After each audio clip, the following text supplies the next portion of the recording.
church is so entrenched in my life, in the life of my family.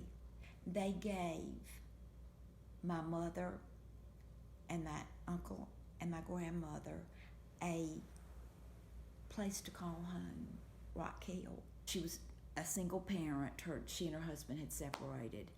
And she really came here because the oratory was here. They were living in Lancaster, and Lancaster didn't have a Catholic church at the time.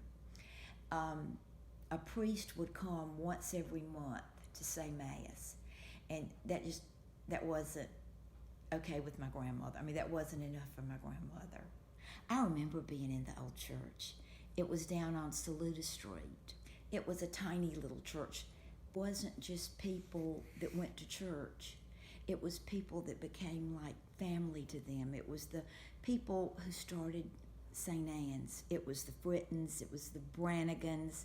It was the Jordans. You know, it all came about through St. Anne's. The church made such a difference in my family's life does not even scratch the surface. Here was a woman with 2 children by herself, and the families of the church, not all of them, but the Brannigans and the Frittons and those became my mother and my uncle and my grandmother's family. There's so many people that I grew up with who are no longer Catholic. I wouldn't think about not going. It's my church, and it's more than that.